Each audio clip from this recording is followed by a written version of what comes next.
Hey, maybe you've seen this error before with Docker Compose, where you get this input device is not a TTY. Typically, you might see this on a CI server where you're running some Docker Compose commands where a TTY isn't available, but you can also have it happen on your dev box as well. For example, here I am running a Postgres container. You can imagine in a world where you have something like a SQL dump, and now you want to run like a gunzip and then pipe that into psql. That's a completely reasonable way to import stuff into a database. In my case, I'm just echoing an empty string here, but it does demonstrate the problem here, which would block you from being able to do that import. Now, thankfully, the fix is quite easy here, where we can just add a -T flag here. Now we're going to get a different error, because in this case here, the root role doesn't exist for Postgres, but if this were legit set up in a proper command, then things would work. This is a short-term or shorthand flag for no-tty.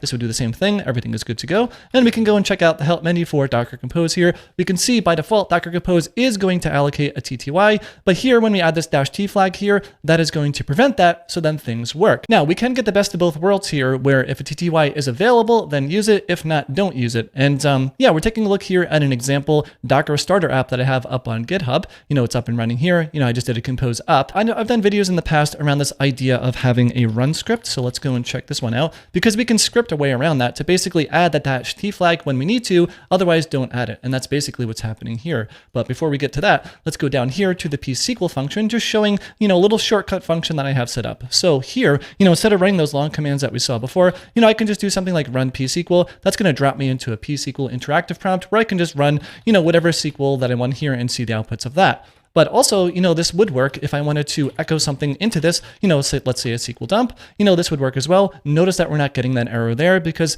the script is all handling that dynamically for us. So this little script here, this little function for psql, it's just, sourcing in the env file. You can imagine there's things like a database password, etc. in there. And then it's just running _dc. And _dc is just a little helper function here that runs Docker Compose. And then in this case, it defaults to exec. And then we have this nice little variable here, TTY, which is defined up here. So here we're just checking to see, hey, by the way, can we allocate a TTY for standard in? That's what the 0 is. Or, for standard out. That's what the 1 is there. And if we can't, because we have the bang in front of both of these conditions here, then we add the -T flag, or, instead the -no-tty flag. You can do that as well.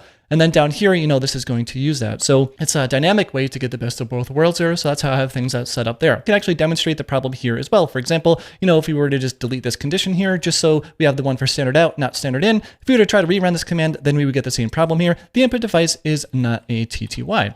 So pretty quick video. If you have any questions about this, let me know in the comments below. Do my best to answer all of them. And if you like the video, please give it a thumbs up. Really does help a lot. Thanks a lot for watching, and I'll see you in the next one.